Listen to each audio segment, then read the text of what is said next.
Buenas tardes. La Editorial Universidad de Antioquia y la Facultad Nacional de Salud Pública les dan la bienvenida a la presentación del libro Sistema de Salud Ancestral de la Comunidad Yanacona de Frontino, Cauca, Sanación para el Buen Vivir. Hoy, en el Día Internacional de los Pueblos Indígenas, los autores Mónica María Lopera Medina, María Isabel Henao Restrepo y John Egner Anacona Palechor. Mónica María Lopera Medina es doctora en Salud Pública de la Universidad Nacional de Colombia, magíster en Salud Pública de la Universidad de Antioquia y en Bioética de Flaxo, Argentina. Profesora titular de la Facultad Nacional de Salud Pública de la Universidad de Antioquia, donde coordina la línea de investigación en sistemas de salud del Grupo de Investigación, Gestión y Políticas y actualmente es líder de planeación de la Facultad Nacional de Salud Pública. Saludamos también a María Isabel Henao Restrepo, es administradora en salud con énfasis en gestión sanitaria y ambiental de la Universidad de Antioquia, subdirectora administrativa y analista de facturación en IPS domiciliarias. Experiencia coordinando proyectos de salud pública del Plan de Intervenciones Colectivas, manejo de convenios y manual tarifario con EPS y seguimiento a indicadores del área de facturación. Nos acompaña también John Egner Anacona Palechor, quien es administrador en salud de la Universidad de Antioquia, especialista en auditoría en salud de la Universidad del Valle, orientador en la Universidad Autónoma Indígena Intercultural y profesional de medicina laboral y recobros de la EPS de la Asociación Indígena del Cauca. Los autores conversarán con Sergio Cristancho Marulanda, profesor de planta de la Facultad Nacional de Salud Pública de la Universidad de Antioquia, actualmente en comisión como vicerrector de investigación de la Universidad del Rosario, psicólogo de la Universidad de los Andes y PhD en Psicología Ambiental y Cultural de la Universidad de Illinois, ex vicerrector de investigación de la Universidad de Antioquia y ex viceministro de MinCiencias. Junto con indígenas, estudiantes y profesores de varias facultades de la Universidad de Antioquia, creó el Grupo de Interés en Salud Indígena, el cual organizó conversatorios sobre este tema durante varios años. Ha trabajado con los pueblos Muruy-Muina, Letuama, Maguta y Cucama de la Amazonía e Itzamaya del Petén guatemalteco en temas relacionados con el buen vivir, salud, salud mental y medio ambiente. Antes de dar paso a esta conversación, es importante mencionar que el libro que hoy presentamos pasó por los procesos establecidos en el reglamento editorial de la Universidad de Antioquia, como las evaluaciones realizadas por pares de reconocida trayectoria en el campo académico y por un riguroso trabajo editorial, que contó con la participación de editores, correctores, ilustradores y diagramadores de nuestra alma mater. El proceso editorial estuvo a cargo de Larisa Molano. Como parte de este espacio de encuentro y debido a que hoy conmemoramos el Día Internacional de los Pueblos Indígenas, nos acompaña el Semillero de Investigación Diversa, Diversidades y Saberes Ancestrales de la Facultad de Comunicaciones y Filología de la Universidad de Antioquia. Ellos abrirán este espacio con danza y canto Muruy Muina. Un aplauso, por favor.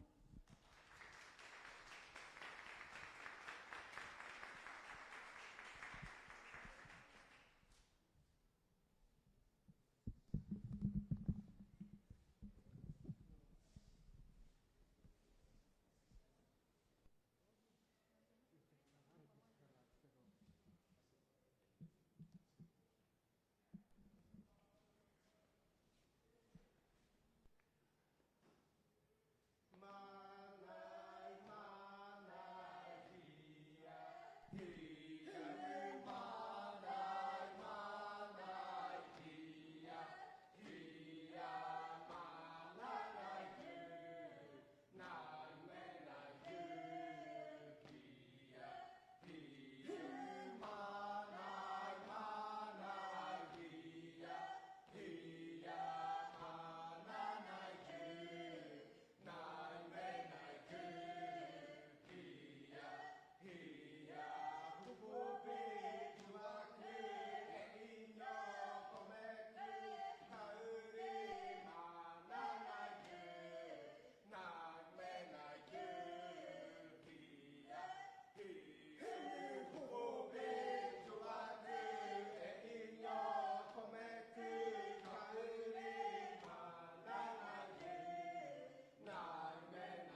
Bueno, a continuación entonces le damos la palabra al profesor Sergio Cristancho para dar inicio a este conversatorio. Nuestros invitados, por favor, pasan al frente.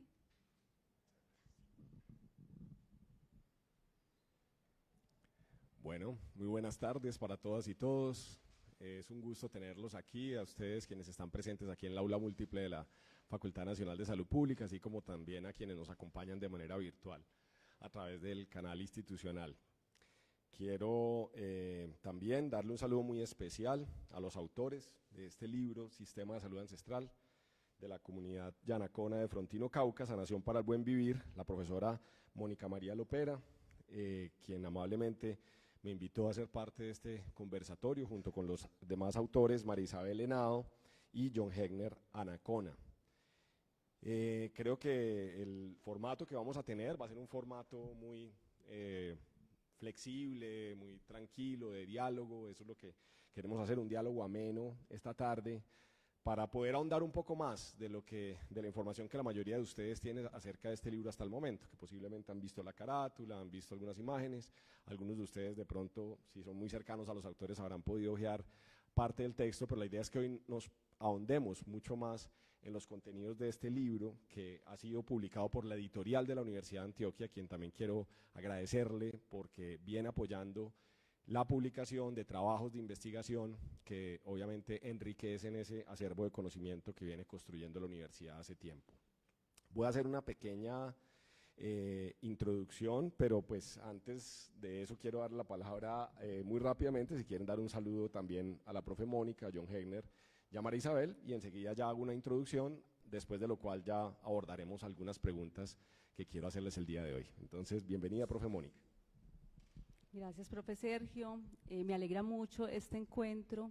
Este es para los tres autores nuestro primer libro completo. Ya habíamos, algunos de nosotros hemos tenido otras experiencias con publicación, pero este libro es muy hermoso porque da cuenta de una población que ha sido vulnerabilizada, pero nuestro interés es rescatar las tradiciones. Entonces, muchísimas gracias por estar acá y por acompañarnos.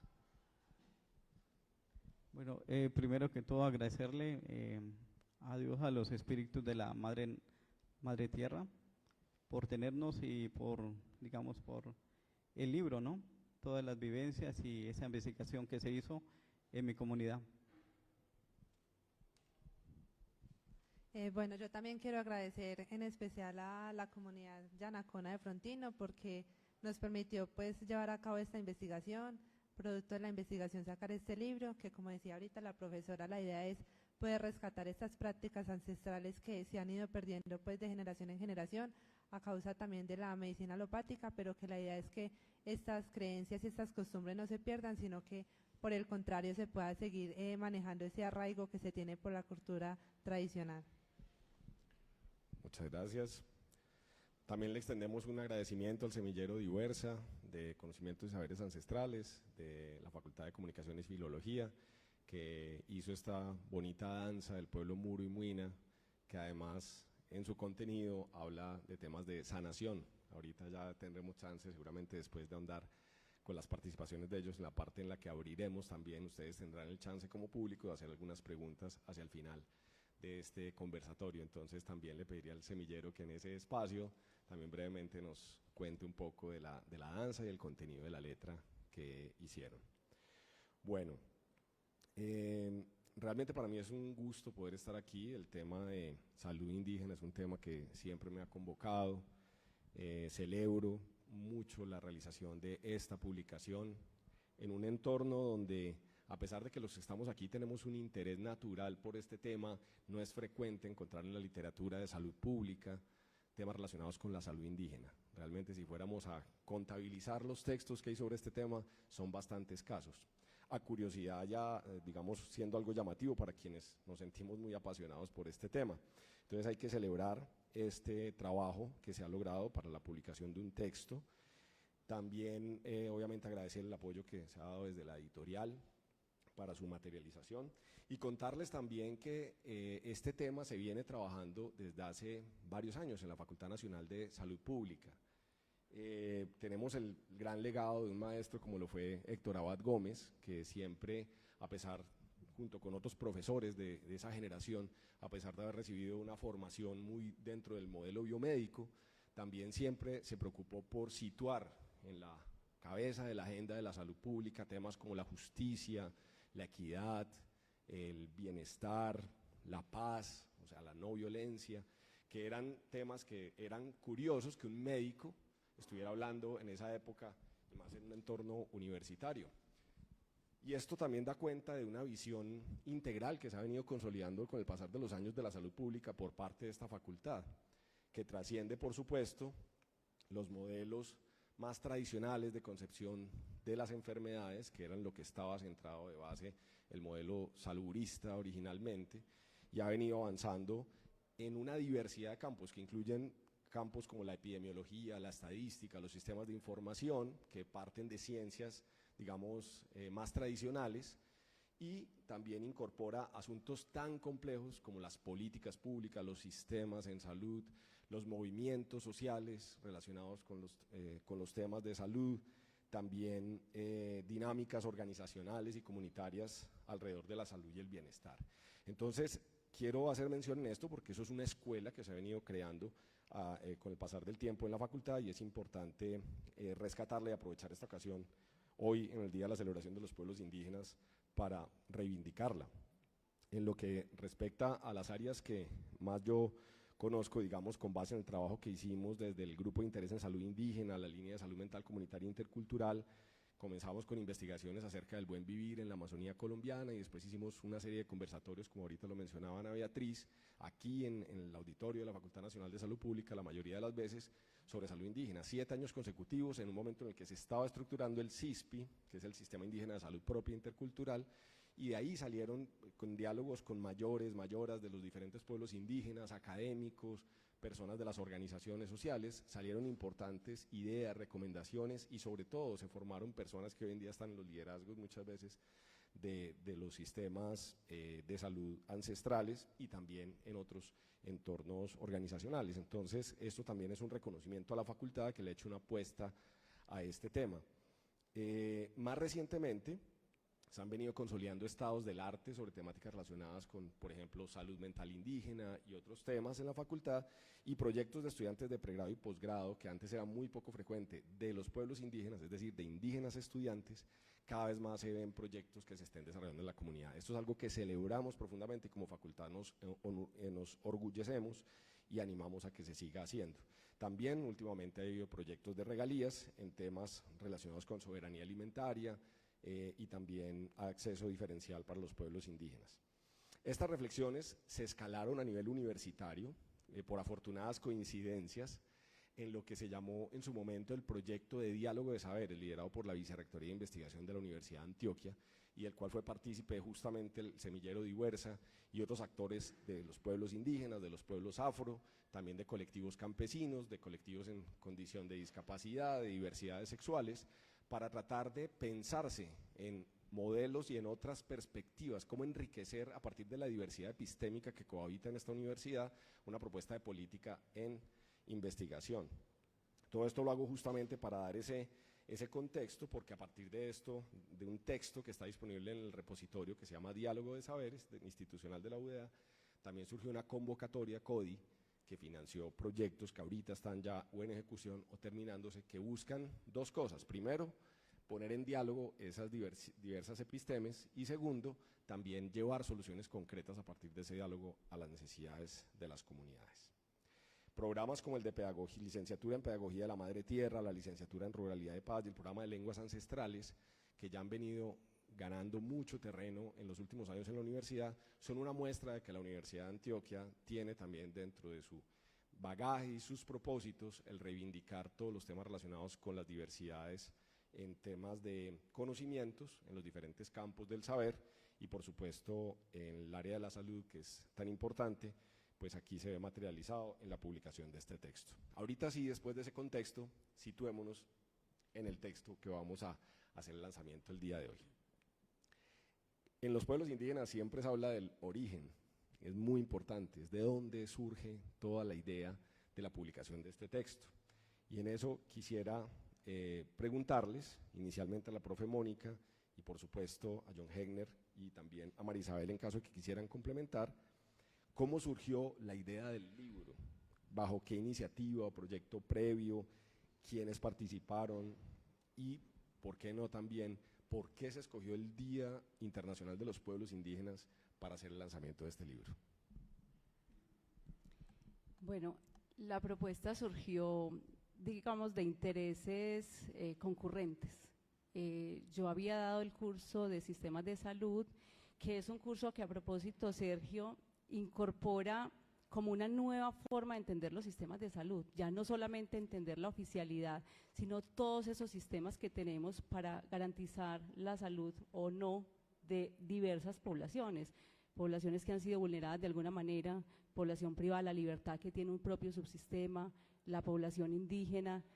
Y a partir de ese curso, John específicamente queda muy motivado. Yo a María Isabel no la conocía en ese momento, después hicimos muy buen equipo, pero John me consulta y me dice, mira, yo quiero hacer un trabajo en mi comunidad, que es una cosa también muy bonita celebrar, ¿cierto?, que los estudiantes salgan, que se formen y que quieran retornar a las comunidades a contribuir. Y había tenido una experiencia negativa, en algún momento se le había dicho, no, pero es que un administrador no se dedica a eso, ¿cierto? Un administrador se dedica a gestionar facturas, a gestionar instituciones, pero pues afortunadamente había llegado a mi curso, había reconocido que sí tenían, que los administradores sí tienen un papel importante en la gestión de las poblaciones, no solamente institucional, sino en las comunidades, y a mí pues me motivó. Después formamos equipo con María Isabel y empezamos un trabajo de más de 2 años, y un trabajo súper comprometido porque eran estudiantes juiciosos, de esos que uno les dice, por favor encontrémonos a las 2 de la tarde, y faltando 10 para las 2 ya estaban en la oficina reclamándome. Entonces empezamos un trabajo muy juicioso que duró más de 2 años, mandamos el proyecto a Colciencias, lo valoraron muy bien, pero ustedes saben que todo es una competencia, ¿cierto? Y en ese caso no recibimos los fondos, y después decidimos que íbamos a anidar un trabajo de grado, que es el trabajo de grado de ellos, con el que además recibieron un reconocimiento, un premio por la seriedad del trabajo. Bueno, después formalizamos y nos abocamos pues como a la investigación, hicimos todos los oficios administrativos, financieros y de ética, por supuesto, para poder desarrollar el trabajo. Nos fuimos para la comunidad. John ya mencionó que es de la comunidad propiamente, entonces nos facilitó mucho el trabajo porque además tenía reconocimiento en la comunidad y valoración por la comunidad, sabían que iban a hacer un trabajo serio. Y lo que nosotros queríamos reconocer, para concluir y no hacer una respuesta tan larga, es que cómo quedó el sistema de salud ancestral en un contexto donde la comunidad se traslada, pero no se traslada voluntariamente, ¿cierto? Se traslada por los contextos económicos, políticos, por la falta de tierra, por la falta de agua. Entonces, tener esos contextos nos motivaron a determinar, bueno, ¿qué pasó con la cultura y con este patrimonio cultural de conocimientos? ¿Se aplica, no se aplica? ¿Se utiliza, no se utiliza? ¿Creen en él o no? Entonces, esa era como nuestra preocupación básica, y bueno, ese es termina en el libro. ¿Quieren complementar? Pues aparte de lo que ha comentado la profe, sí fue algo, digamos, muy chévere compartir con la comunidad, porque a veces, digamos, dentro de la comunidad dice, bueno, tengo mis usos y costumbres, pero no son, digamos, no se le da esa importancia, como, digamos, nosotros fuimos a hacer el estudio, intercambiamos conversaciones, ellos nos decían esto, a veces, digamos, diálogos que a veces con mi persona no se daban, pero digamos eso fue surgiendo, y eso fue muy especial porque intercambiamos conocimientos tanto de la academia, tanto lo comunitario, y lo complementamos, y pues hoy se ve plasmado en el libro del sistema de salud. Bueno, yo también quiero resaltar que, como decía ahorita la profe, la idea nació en un curso que estábamos viendo, que en ese entonces John y yo teníamos las mismas materias porque pues nosotros somos administradores en salud, pero digamos que los dos tenemos un énfasis distinto. Inicialmente, antes de que separaran los programas, pues cada uno empezaban los dos programas juntos y después ya cada uno se iba por su énfasis propio. Y nosotros habíamos iniciado el proyecto pues muy motivados y después nos dijeron, no, ese proyecto no tiene validez, ¿cierto? Entonces nosotros nos desmotivamos, pues digamos que le perdimos el interés, pero gracias a la profesora, que John pues sí tuvo una clase con ella, yo nunca tuve la clase con ella, pero sí lo conocí pues a través de John. Ella nos volvió a animar y nos dio pues mucho, nos mostró que el proyecto sí tenía pues validez, sí tenía significado, y sobre todo el hecho de poder conjugar dos programas distintos, ¿cierto? Que es el énfasis en servicios de salud y el énfasis ambiental, y también poder resaltar todo el legado de esta comunidad. Era muy divertido, bueno, muy chévere el hecho de que la misma comunidad de pronto anteriormente no se había hecho el cuestionamiento de su identidad, ¿cierto? Pero a partir del desarrollo de este proyecto, ellos mismos se cuestionaban y decían, sí, es que nosotros somos indígenas, es que nosotros tenemos que rescatar ese legado que tenemos de generación en generación y no dejarlo perder. Entonces, era muy, muy agradable también desarrollar el proyecto porque la misma comunidad nos educaba a nosotros, así como nosotros por medio del proyecto lográbamos que ellos también pudieran tomar arraigo de sus culturas. Muy bien, queremos aprovechar para enviarle un saludo muy especial al Cabildo Indígena de Frontino, que en este momento está conectado, acaba de hacer un comentario en nuestras redes sociales, felicitando el trabajo, dándole un saludo muy especial a John Hegner y por supuesto a los autores por dar a conocer de los conocimientos y de las prácticas culturales alrededor de la salud. Para nosotros como universidad, la presencia del Cabildo es muy importante porque muestra justamente un trabajo articulado, un trabajo concertado, un trabajo que se formula también, ya llegaremos allá a eso, desde las mismas necesidades de las comunidades. Entonces, un saludo muy especial para ustedes, señores miembros del Cabildo Indígena.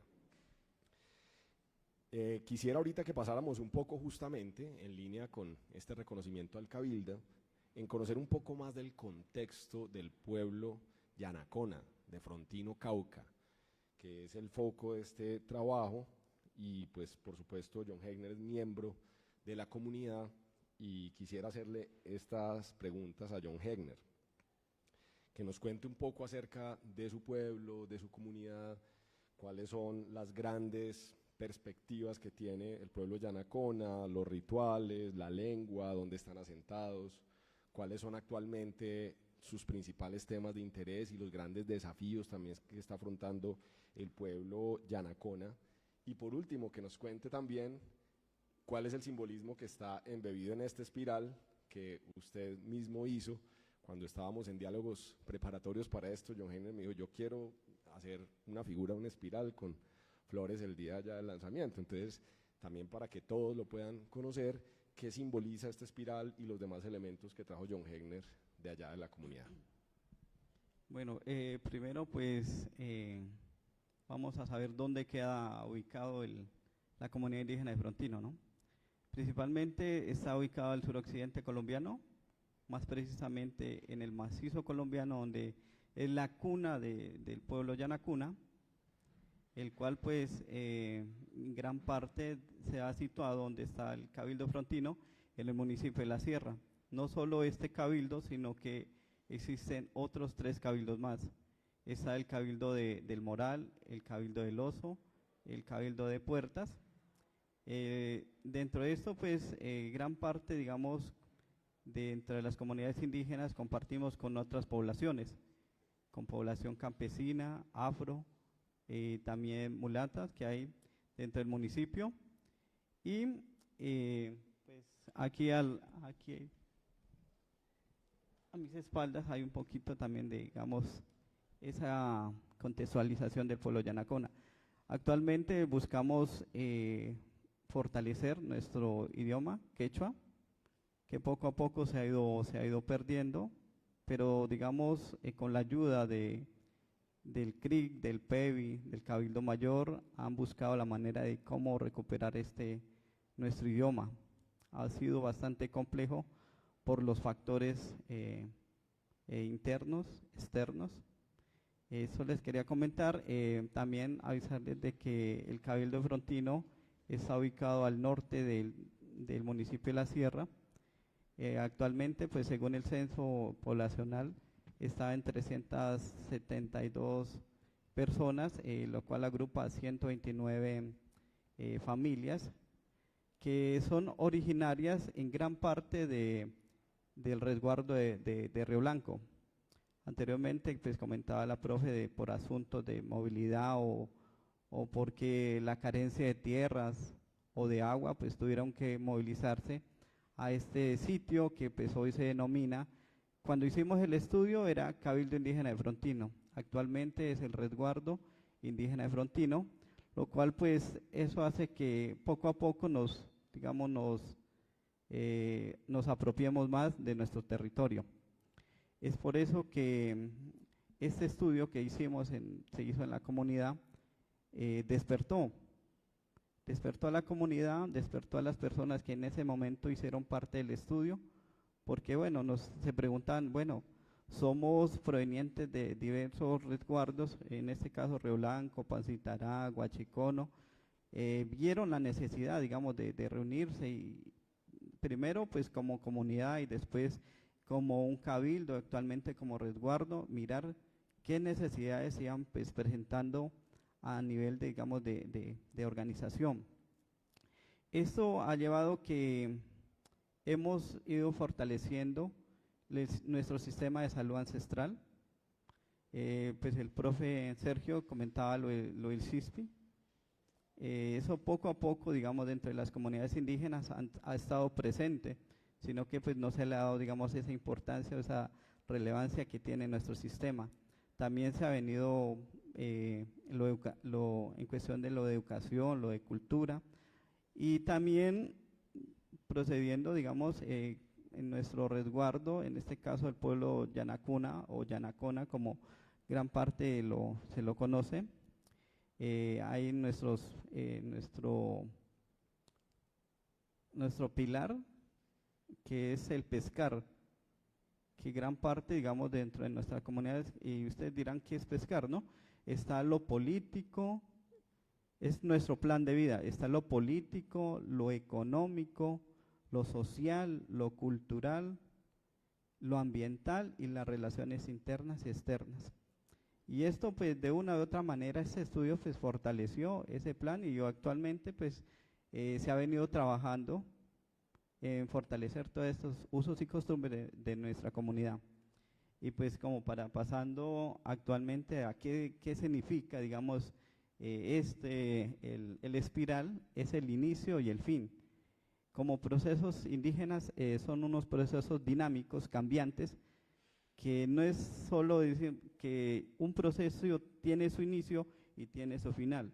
El espiral representa que tiene un inicio, pero si, digamos, dentro de ese proceso está algo, digamos, troncado, nos devolvemos al inicio. Bueno, ¿qué es que ha pasado que no nos deja pues hacer ese recorrido que es el espiral o el proceso como comunidades indígenas?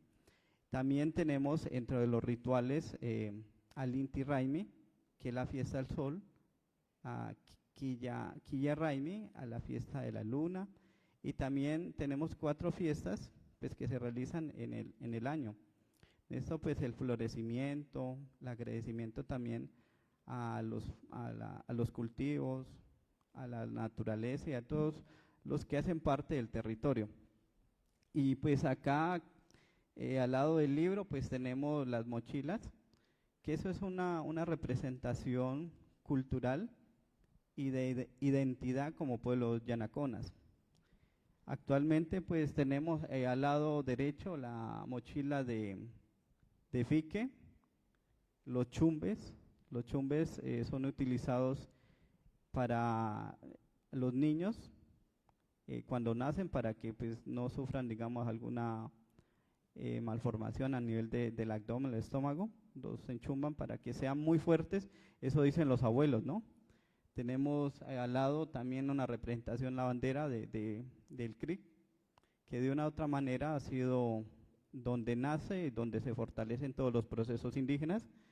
Y Al lado tenemos otro chumbe que es utilizado de las mayoras, las que hacen pues las prácticas culturales y que pues se ven representados. Muchas gracias, John Hegner. Les extiendo un saludo de parte del señor decano de la Facultad Nacional de Salud Pública, Edwin González, quien estaba programado para estar, pero por una situación familiar de último momento no pudo asistir. Y le damos un saludo a la profesora Luz Elena Barrera, jefe del Departamento de Ciencias Básicas, quien está aquí en representación de la administración de la facultad. Bueno, habiendo tenido este contexto que nos comparte John Hegner, muchas gracias John Hegner, porque a veces pasamos o damos por obvio, digamos, estos simbolismos y estos elementos que los vemos más como decorativos que realmente como si tuvieran un significado, y la explicación de John Hegner pues nos ayuda a entender que detrás de cada uno de estos elementos, artefactos, símbolos, hay una cantidad de aspectos de la cultura embebidos que él nos comenzó a aclarar. Ahorita quisiera, claramente, no solamente por mi interés en investigación, sino porque realmente este libro surge de un ejercicio investigativo que fue el trabajo de grado de ustedes dos. Quisiera hacer una pregunta abierta para todos ustedes, para los tres autores, y es, desde el punto de vista metodológico, quisiera entender un poco mejor desde qué episteme, desde qué perspectivas epistemológicas se plantea este trabajo, cómo le aportó en el diseño metodológico el hecho de que hubieran un coinvestigador, en este caso comunitario, y ese trabajo articulado también con el resguardo indígena de Frontino, en lo que fue el diseño como tal metodológico, cómo se concilian de cierta manera perspectivas o metodologías científicas, en este caso cualitativas, que fueron las que informaron el desarrollo de este libro, con los métodos ancestrales de transmisión, por ejemplo, validación y recuperación de los saberes. Y también qué métodos ancestrales ustedes identificaron son propios de la comunidad en este ejercicio. De pronto ustedes encontraron espacios que yo pude identificar en la lectura del libro, unos espacios muy especiales donde se dan estos ejercicios de transmisión de conocimientos que pudieran ser, digamos, pudiéramos llamarlos metodologías ancestrales. ¿Cómo fuese, qué encontraron de interés respecto a eso que pudiera informar futuros proyectos en la comunidad? Bueno, la perspectiva que nosotros asumimos fue la cualitativa, porque necesitábamos incorporar un proceso donde pudiéramos comprender, ¿cierto? No se trataba de sacar información y tampoco necesitábamos un dato concreto. Al contrario, necesitábamos ir a hacer el reconocimiento del territorio, identificar con quiénes estábamos conversando. Por lo tanto, necesitábamos organizar una perspectiva cualitativa y, digamos, desde el punto de vista académico-científico, que es uno de los componentes, sería una perspectiva de teoría fundamentada, tratando de identificar de todo eso que nosotros reconocíamos, porque además Marisabel y yo íbamos con una perspectiva más occidental. John era un cruce, una amalgama entre, y en sus raíces, por supuesto, en su tuétano está la cultura indígena, pero ya había pasado por procesos de formación de la academia, ¿cierto? Entonces, empezar como a identificar esos puntos de contacto, pues hicieron que necesariamente llegáramos a una perspectiva cualitativa de teoría fundamentada, es decir, recoger esos saberes, recoger esas entrevistas, recoger la experiencia del mismo John, que además en todo momento teníamos dudas. Yo creo que la investigación no hubiera sido posible de dos personas externas que llegan a una comunidad a recoger información. O sea, John fue el contacto permanente para resolver dudas, para resolver cuestiones incluso que aparecen documentadas, pero que no son fácilmente comprensibles, ¿cierto? El caso de los rituales, el caso de comprender las dinámicas, de conocer las personas de la comunidad, identificar quiénes eran, qué voluntad tenían de participar, sentarnos a esperar que, por ejemplo, los médicos tradicionales o los médicos ancestrales pudieran tener la disponibilidad, después de que hicieran además las prácticas cotidianas, porque una cosa a resaltar es que los médicos tradicionales y sanadores no son reconocidos y no es su profesión, ¿cierto? Es su quehacer y su donación lo que hacen que contribuya a la comunidad, pero son personas que trabajan en la vida cotidiana y su subsistencia está relacionada con el campo, con el trabajo, con los cultivos, con el trapiche panelero, así que esperar, reconocer que ellos están en un contexto diferente, que están haciendo un ejercicio que después cumplen acá como médicos tradicionales de apoyo a la comunidad. Necesariamente era la comprensión, la interacción, el soporte, por supuesto, del cabildo del gobernador. Nosotros tuvimos pues unos primeros intercambios con el gobernador y todas las autoridades indígenas del territorio para poder desarrollar la investigación. Todo eso requiere un ejercicio de mucha preparación, de mucha planeación, de muchas conversaciones, de irnos a Cauca, ¿cierto?, a desarrollar el trabajo de grado, además siempre pues como acompañándonos con todos los avatares que puede significar un camino en bus, por ejemplo, ¿cierto?, de llegar hasta la vereda, en fin, pues creo que sería eso. Entonces, desde la perspectiva científica sería la investigación cualitativa, con perspectiva de teoría fundamentada o teoría fundada. ¿Alguna? Sí, yo quiero complementar también que nosotros utilizamos un enfoque fenomenológico que lo que busca es una construcción colectiva entre los sujetos que lo viven y le dan significado, que en este caso sería la misma comunidad, ¿cierto? Como decía la profesora, la investigación cualitativa lo que permite es poder entender y comprender el mundo de los sujetos que estamos investigando, que en este caso sería la comunidad, ¿cierto? Y por medio de los diálogos de saberes, que es una también de las tradiciones que tiene esta comunidad, logramos también poder entender la perspectiva de esta comunidad y asimismo dar respuesta a la investigación y al mismo tiempo poder resaltar esas prácticas ancestrales que ellos tenían hasta el momento y que la idea era que ellos no se perdieran, sino que se pudieran a través del estudio poder fomentar y poder nuevamente retomar esas prácticas. Gracias, María Isabel. Bueno, lo otro de resaltar fue que dentro del trabajo que se realizó con los diálogos de saberes fue muy incluyente, ¿no?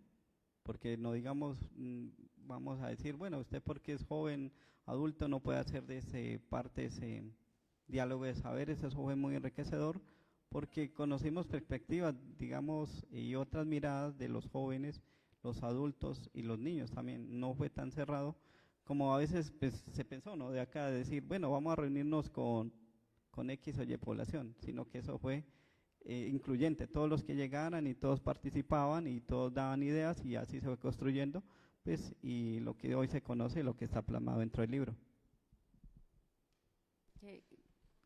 Parte del ejercicio práctico fue organizar grupos de diálogo de saberes que, digamos, desde la perspectiva académica sería una especie de grupos focales, pero allá la comunidad está acostumbrada a reunirse, a hablar, a conversar.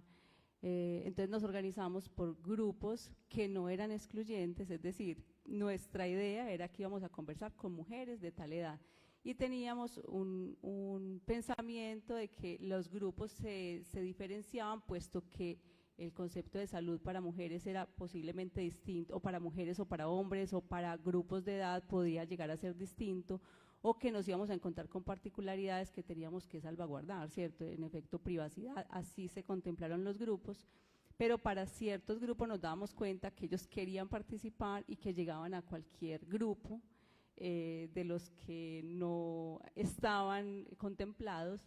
Es decir, un adulto mayor podía llegar a un hombre, por ejemplo, podía llegar a un grupo de mujeres, pero la interacción fue absolutamente fluida y dinámica, puesto que ese es el quehacer de ellos. Ellos todo el tiempo están conversando y en un diálogo muy respetuoso, así que fue muy enriquecedor.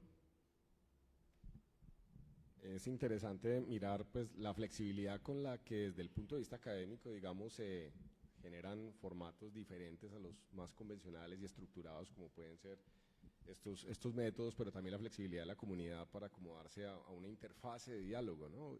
Desde lo que son escenarios tradicionales como el de la tulpa, por ejemplo, donde se genera gran parte de esos diálogos, o el fogón, esos otros espacios que son como los más ancestrales, y pareciera que esa suma de flexibilidades pues dio lugar a un escenario propicio para el diálogo sobre estas temáticas que leyendo el libro realmente se sorprende uno del nivel de profundidad al que se llega, o sea, de revelar incluso conocimientos que son importantes, pero que forman parte justamente de conservar ese acervo de conocimiento tan importante que tiene el pueblo yanacón y que de pronto sin trabajos como estos a veces en la tradición oral se van los mayores, fallecen, trascienden o llegan al origen nuevamente y se pierde ese conocimiento. Entonces aquí queda también para la misma comunidad un material que puede ser de apoyo y creo que eso pues es de resaltar respecto a la manera en la que se abordó el diálogo.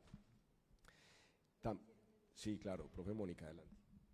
Y es que, claro, nosotros todo el tiempo nos debatíamos entre esos dos asuntos que mencionas. Uno es la preservación de la cultura y el conocimiento propio y la difusión a la comunidad. Entonces nosotros hicimos un material específico para la comunidad, es decir, el libro, a pesar de que revela asuntos generales, digamos, de la utilización de las plantas, de los rituales, pero no contiene toda la información que ellos generosamente nos suministraron, porque creemos que es como del acervo de ellos.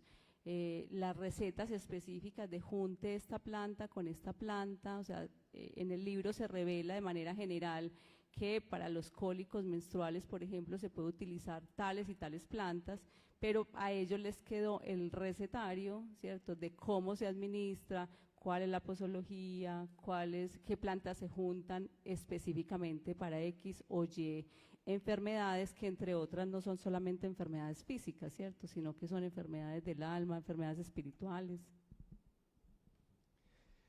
Bueno, yo creo que es muy importante desde el punto de vista ético, siempre que se trabaja con los pueblos indígenas, indagar, ¿no? ¿Por qué puede quedar del trabajo que se hace, que pueda ser de utilidad y pueda resolver temáticas y problemáticas concretas que sean prioritarias para la comunidad, no necesariamente para quienes llegamos a veces a dialogar estos temas, y eso creo que es muy importante rescatarlo.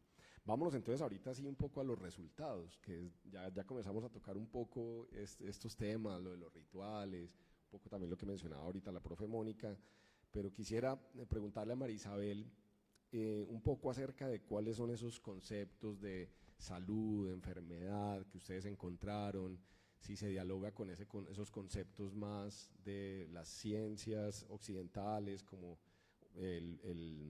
la calidad de vida o el bienestar, cómo se dialoga con conceptos propios de los pueblos también como el del buen vivir, cómo se ponen toda esa cantidad de conceptos tan complejos en diálogo, y posiblemente ya después entremos un poco, o bueno, de una vez lo formulo para economía del tiempo, y es cómo se relaciona esto con el proyecto de vida que ahorita se mencionaba en la introducción, el proyecto de vida como una herramienta de inspiración y planificación también que tienen las comunidades hoy en día.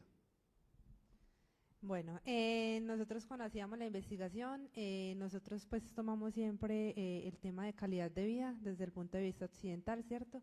Que para nosotros la calidad de vida es un estado de satisfacción general, pero cuando llegamos a la comunidad nos damos cuenta que para ellos es más una armonía, y una armonía que no viene tanto desde lo individual, sino más desde lo comunitario, una armonía con la naturaleza, con los espíritus de la naturaleza, con el territorio, con los mismos derechos y procesos de construcción colectiva de la comunidad, ¿cierto?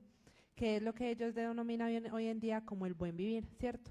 Que ese buen vivir acopla todo eso, no solamente las dimensiones de calidad de vida, que de acuerdo a la literatura son 6, ¿cierto?, sino los pilares del plan de vida que en este momento tenía la comunidad, que el plan de vida surge a partir de esas necesidades propias de la comunidad, que lo que busca es esa construcción de las necesidades propias básicas de la comunidad que dan respuesta a ese buen vivir de las comunidades indígenas.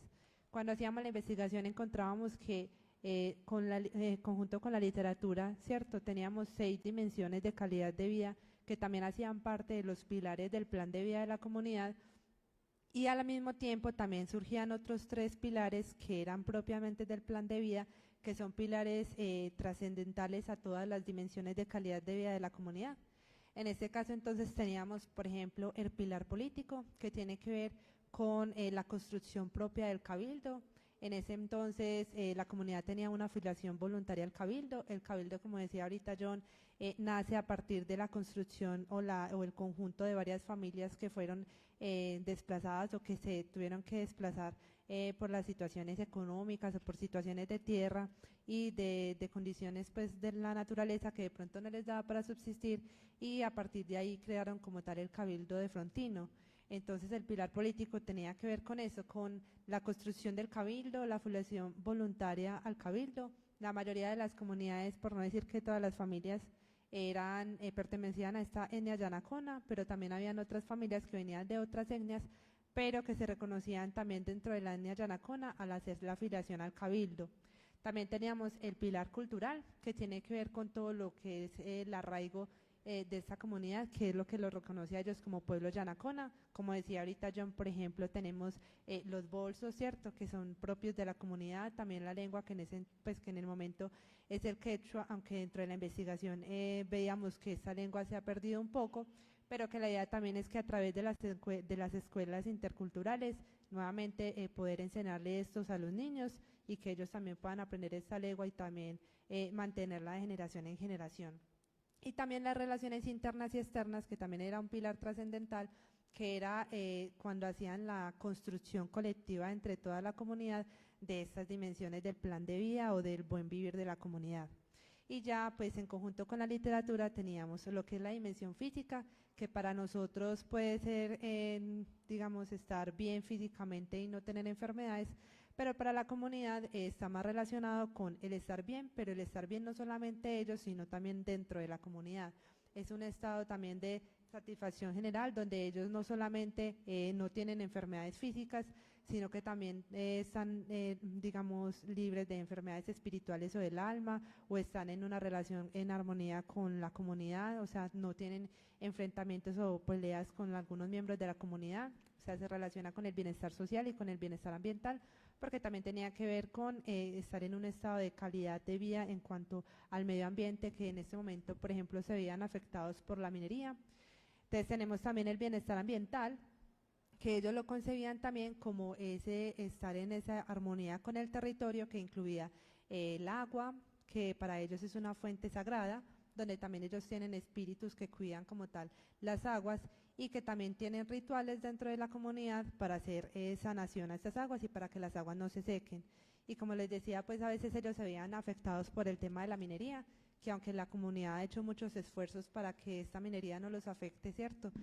Todavía tienen pues de pronto dificultades por personas extranjeras que llegan al territorio a hacer minería, pero digamos que ellos también dentro de su concepción de la cultura ancestral buscan también hacer rituales de sanación con el fin de hacer una armonización y que las personas que también hacen esa minoría entiendan la importancia del territorio para ellos y que también ellos quieren tener una buena calidad de vida. También tenemos el bienestar o la dimensión psicológica, que para ellos se veía más afectada por el tema del estrés.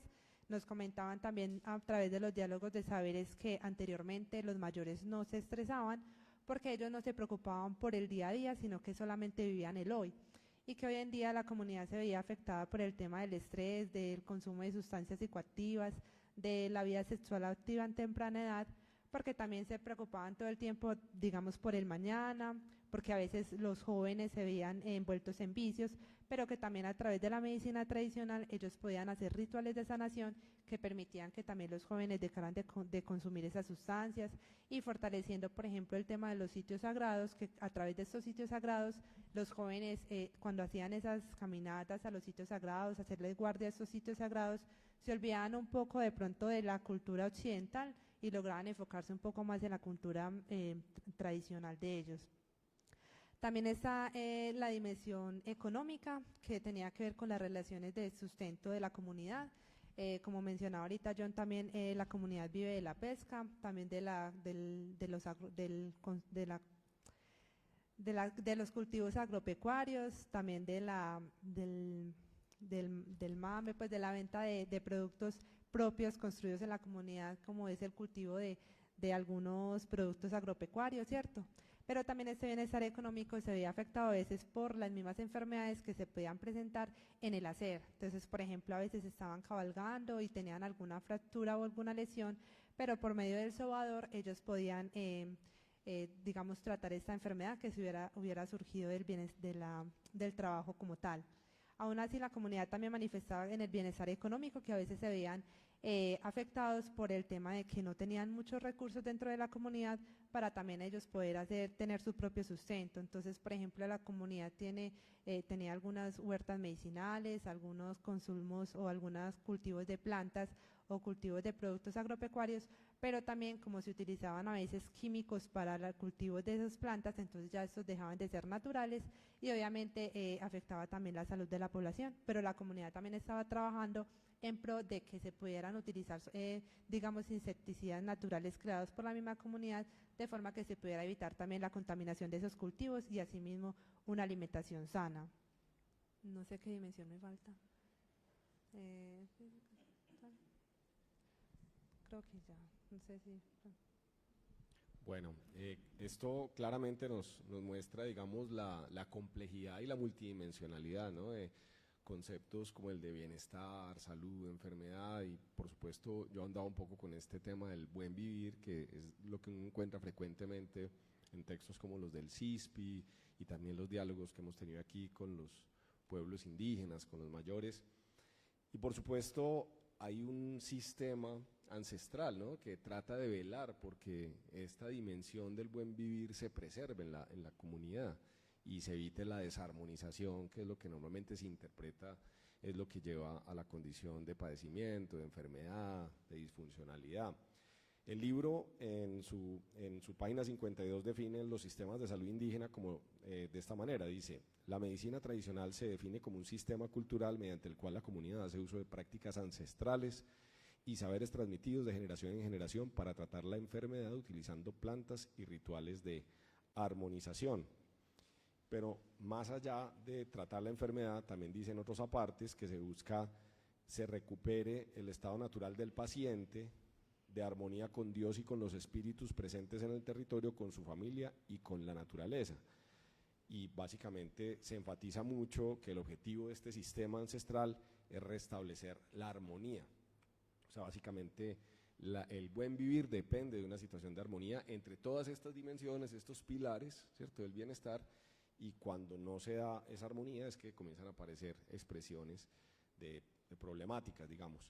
En ese sentido, quería también ahondar un poco en esa perspectiva de los sistemas ancestrales de salud. ¿Cómo se viven hoy en día? ¿Quiénes son los personajes o las figuras claves en ese sistema de salud ancestral? Ustedes hablaban ahorita de los yachas, por ejemplo, en el texto, para que los demás puedan entender un poco qué es un yacha, cuál es la importancia del yacha, del sobador, de las otras figuras que existen dentro de lo que aquí nosotros conocemos como los perfiles de las profesiones de la salud. Allá también en la comunidad pues hay unos perfiles. Quisiéramos entender un poco mejor eso y de qué herramientas se vale ese sistema de salud ancestral para buscar esa armonía y evitar los desequilibrios que dan lugar a la enfermedad. Entonces, no sé quién quisiera responder esto.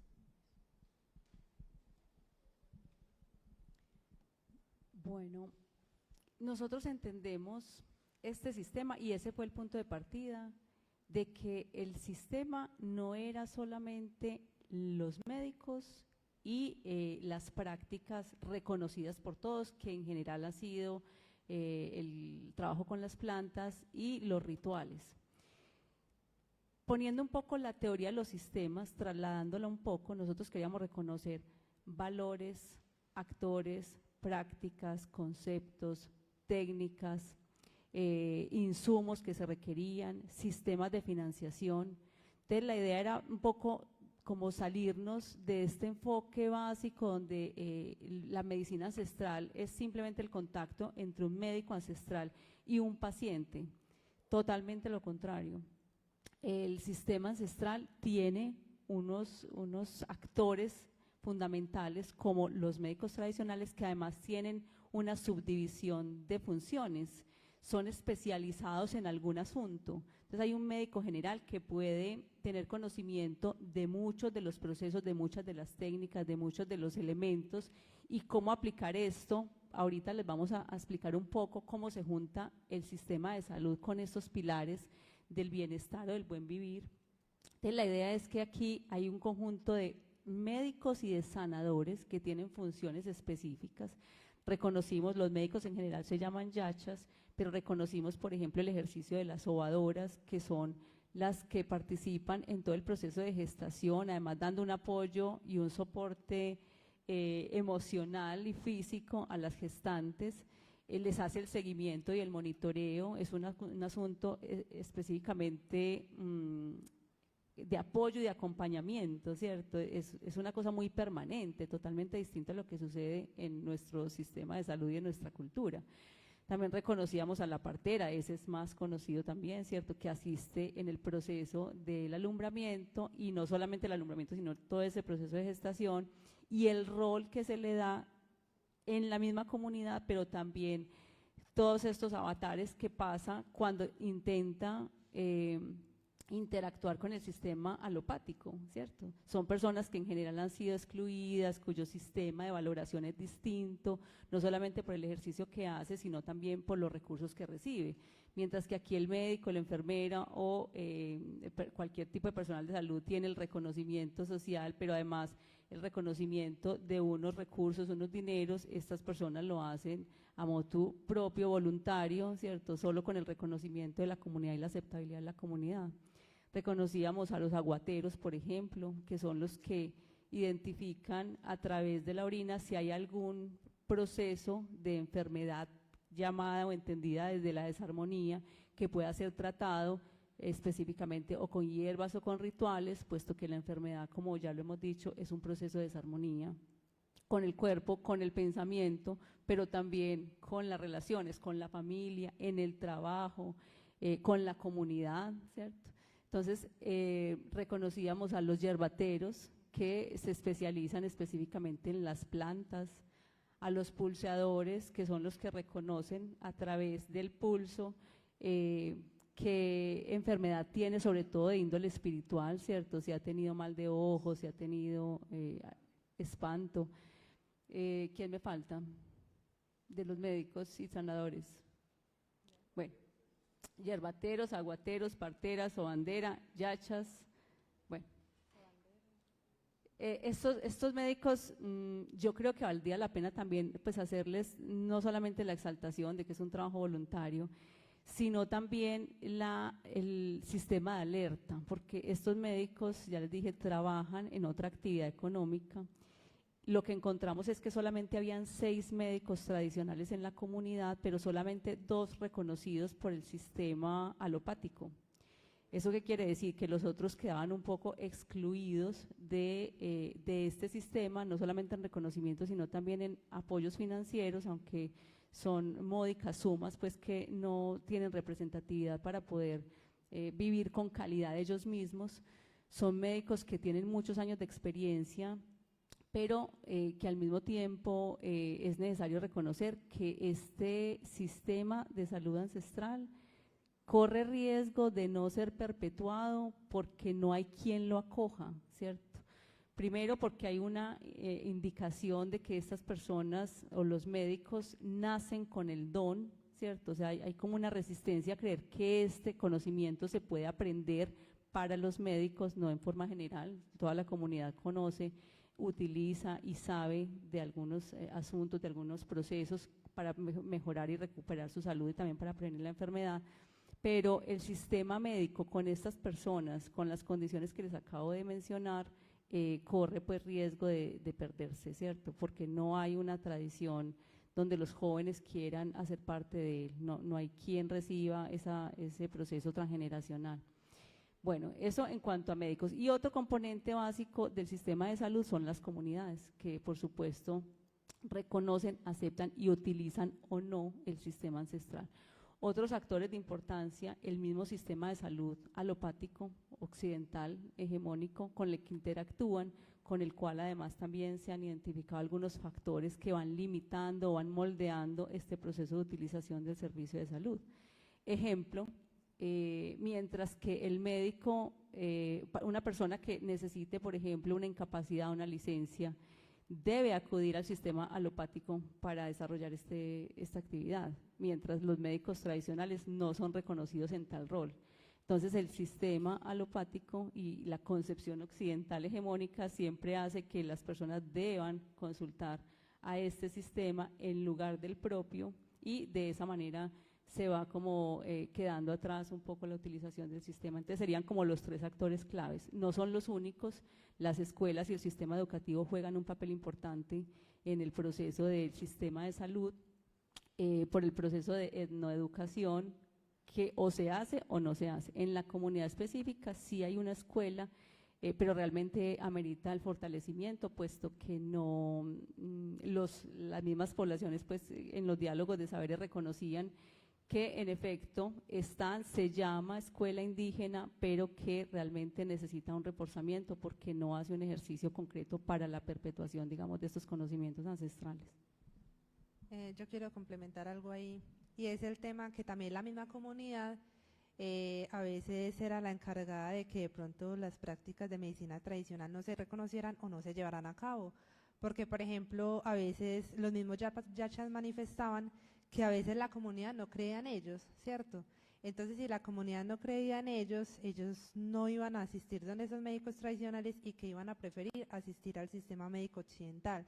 O por ejemplo con el tema de los partos, que la misma cultura occidental le decía a las madres que no podían tener el bebé en la casa porque era un riesgo, y tampoco a veces permitían que la partera acompañara el proceso de parto dentro del hospital. Entonces eso hacía que también la comunidad fuera perdiendo esas prácticas, porque el mismo sistema occidental le dice que, por ejemplo, digamos que ellos nos manifestaban, el médico tradicional puede decir si el bebé se puede tener en la casa o si de pronto es un embarazo de alto riesgo y deben tenerlo en el hospital, ¿cierto? Pero por ejemplo en el caso de que lo tuviera en la casa, la mamá no iba a tener una incapacidad laboral. Por ejemplo, el tema de los meses que le dan a la mamá pues para el tema de la dieta, no se le iba a dar el médico tradicional porque ante las empresas, digamos que esa incapacidad no era válida. Entonces obviamente que iba a preferir la madre que así ella pudiera tener el bebé en la casa, pues lo iba a tener en el hospital, porque allá le iban a dar su licencia de maternidad para que la pudiera entregar, por ejemplo, en el trabajo. Y el tema pues del reconocimiento, que muchos de ellos manifestaban que la gente no creía en ellos, entonces obviamente ellos podían ejercer y tener sus dones y tener sus conocimientos tradicionales, pero si la comunidad no hacía uso de ellos, pues obviamente esos conocimientos también se iban perdiendo. John Hegner, yo sé que usted va a decir algo, pero también quiero para su respuesta que también se refiera a esto. Ahí siempre se piensa desde los sistemas de salud institucionales, occidentales, por llamarlo de alguna manera, pero prefiero llamarlos institucionales, que la atención de la salud debe ser más que todo a nivel individual, ¿cierto? Muy recientemente estamos hablando apenas de planes de intervención colectivos, y eso ya es como una gran reforma a la perspectiva tradicional del abordaje individual, morbicéntrico, basado en lo biológico, ¿cierto?, que tiene nuestro sistema de salud institucional. Aquí se habla de rituales como el Inti Raymi, que usted ahorita estaba mencionando, y los otros 3 rituales que ahorita usted no lo recuerda bien, o los sitios sagrados como el Charco del Duende. ¿Qué rol tiene estos rituales específicamente en la preservación del bienestar, de la armonía y la visita a esos sitios sagrados en la preservación de este estado de armonía colectivo, que obviamente también es condicionante del bienestar individual? Porque creo que para quienes solamente pensamos desde un modelo biocéntrico y digamos alopático, como ustedes lo llaman en el libro, pues es difícil entender eso. Entonces quisiera también, a la vez que usted lo que va a decir, nos complemente con esa respuesta, por favor. Listo. Partimos de que hacemos el comparativo, ¿no? Lo alopático con el sistema ancestral. Digamos, en lo alopático pues se centra en el individuo, o sea, ustedes van al médico y le dicen, bueno, ¿qué te duele? Y tenga sus acetaminofén, y no investigan el trasfondo de tu dolencia. Pero acá, digamos, en el sistema ancestral, los médicos tradicionales o los yachas, ellos te investigan, o sea, más a fondo dentro del territorio, lo que llamamos acá actualmente los determinantes de la salud. Entonces, él se centra muy bien cómo está su territorio, cómo está su familia. Si tiene, digamos, en el caso, si un hijo va, tiene su mamá, tiene su papá, tiene trabajo, tiene tierra, tiene agua, porque eso es de gran importancia, digamos, para las comunidades indígenas. En este caso, pues la comunidad indígena de Frontino hay 2 sitios sagrados que el profe Sergio lo comentaba, el Charco del Duende, también tenemos el Chorro, que son nacimientos de agua, o sea, son fuentes de vida donde suministran agua, digamos, agua a las familias. Desde allí pues se hacen los diferentes rituales, independientemente, digamos, de las dolencias, las desarmonías que llegan, puesto que, digamos, en el territorio hay desarmonías propias y foráneas. Pues no es que se va a tratar, digamos, si llega digamos, un paciente o un niño con una diarrea, vamos a decir, no, es que vamos a hacerle tal ritual, sino que es mirar, bueno, qué consumió su madre, qué consumió, ¿no? Porque pues en el caso gran parte se sugería, digamos, llegaba era de esas enfermedades o esas desarmonías, era por la alimentación, que pasó por un sitio sagrado, en este caso pues cuando tenían el periodo, cuando estaban lactando, no podían ir a las lagunas o a estos sitios sagrados porque también ocasionaban esas desarmonías. Es por eso que el médico trata a nivel, digamos, general, el territorio, cómo está con los espíritus, cómo está con los animales que lo rodea, cómo está con sus fuentes de alimentación, su agua, y también cómo está con las relaciones, tanto individual, tanto en la familia y tanto con toda la comunidad. Eso conlleva de que esté en armonía, puesto que si está, digamos, peleando con el vecino, eso causa una desarmonía que se ha afectado dentro de la familia y consigo pues a los hijos o a los padres. Muchas gracias, John Hegner. Quisiera también ahondar un poco acerca de las dificultades que ahorita se tienen específicamente por parte de la comunidad para el acceso a los servicios institucionales de salud. Un poco que amplíen esa panorámica, ya tenemos una panorámica de lo que son los servicios desde el sistema o el acompañamiento que hacen los diferentes actores del sistema ancestral en salud. Quisiera que complementáramos eso rápidamente con esas principales dificultades que se tiene tanto de acceso a los sistemas alopáticos como de articulación entre estos 2 sistemas. Si quisieran comentar un poco sobre eso de manera breve para que después ya pasemos a mirar ya realmente caminos, ¿no? Salidas. Yo creo que son 2 concepciones. El sistema alopático es el formal, es el registrado, es el aceptado.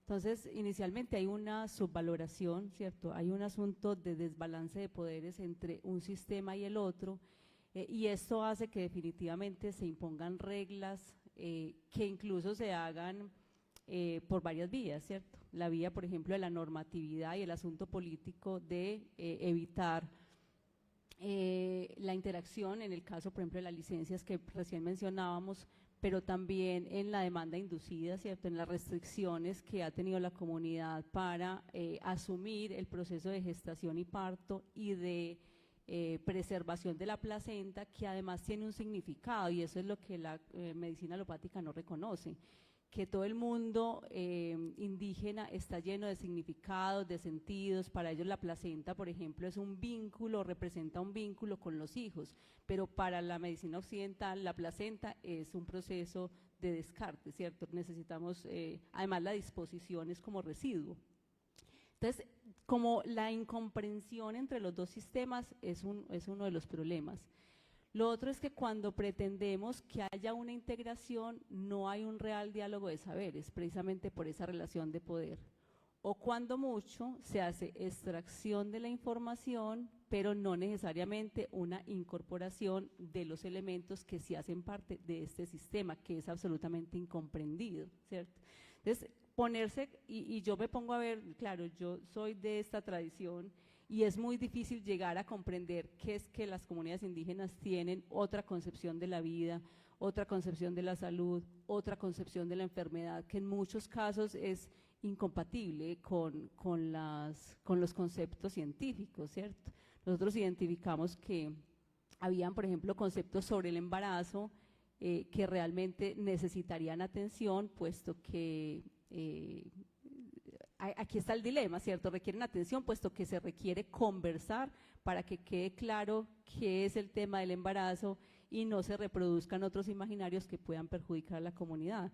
Pero el tema es cómo conversar, cómo interactuar entre los dos sistemas para que uno no se sobreponga sobre el otro, sin necesidad de agredir, de interrumpir todo este proceso cultural, ¿cierto? Ahí está como el reto, el diálogo realmente de saberes y no necesariamente una sobreposición del otro, donde no hayan presiones, por ejemplo, para la atención, pero que al mismo tiempo podamos incorporar la atención que la población indígena requiere y que ésta sea de calidad y con la accesibilidad necesaria. Eso implica pues un ejercicio muy arduo para el cual la comunidad occidental no está preparado y las universidades y las facultades no estamos preparados. Parte de lo que quisiera invitarlos ya para ir cerrando este espacio de diálogo y también abrir el espacio para preguntas de quienes nos acompañan presencial o virtualmente, es cómo podemos evitar caer en esa dicotomía de decir, bueno, aquí tenemos claramente, parecieran ser dos sistemas completamente fundamentados de manera diferente por diferentes concepciones de mundo, cosmovisiones, valores, epistemes, prácticas, que a veces pudieran verse como complementarias, pero la mayoría de las veces se ven casi que como contradictorias, y esa es la dificultad tal vez en su integración. Entonces quisiera que evitáramos salir de este lanzamiento nuevamente como reforzando esa idea de una dicotomía de sistemas casi que pues, que no hay manera de resolver. Ustedes, a partir de esta experiencia y del libro, ya en las conclusiones, ¿cuáles proponen pudieran ser maneras de ayudar a la comunidad yanacona de Frontino, y posiblemente esto también pueda ser de utilidad para otras comunidades, a conciliar dos sistemas tan diferentes como los que ahorita están expuestos? ¿Qué ideas surgen por parte de los miembros de la comunidad, por ejemplo, acerca de cómo se pueden poner estos dos sistemas en diálogo, cómo equilibrar un poco más esa relación de poder que ahorita mencionaba la profe Mónica entre los dos sistemas, cómo reivindicar esas prácticas ancestrales que a veces son subvaloradas incluso por miembros de la comunidad? Los jóvenes claramente ahorita están deslumbrados con las tecnologías, con otras prácticas, y de pronto están subvalorando pues esas prácticas ancestrales.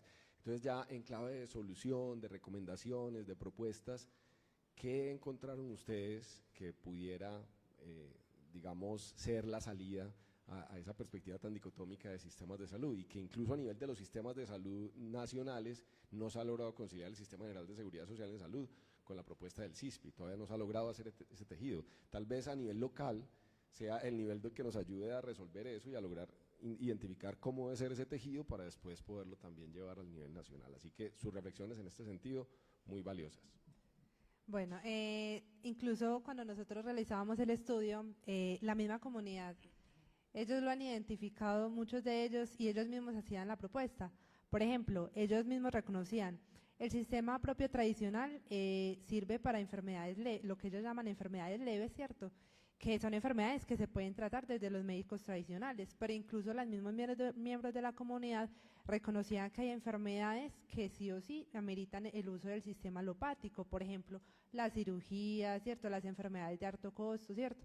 Entonces, la misma comunidad manifestaba que ellos incluso habían hecho de pronto algunos acercamientos con ese hospital de allá, y digamos que hacían propuestas, por ejemplo, la partera, acompañar el proceso de parto, de gestación, cuando de pronto la madre sí o sí tiene que tener el bebé en el hospital, porque de pronto es un embarazo de alto riesgo, pero que la partera pudiera acompañar a esa madre mientras está en el proceso de dar a luz, y que al momento de sacar la placenta se la pudieran entregar a la madre, ¿cierto? O sea, que el sistema de salud alopático entendiera la importancia de la placenta, que como decía ahorita la profe, para ellos es un vínculo que genera con los hijos, porque ellos la plantan y con eso ya los hijos no se van de la casa, ¿cierto?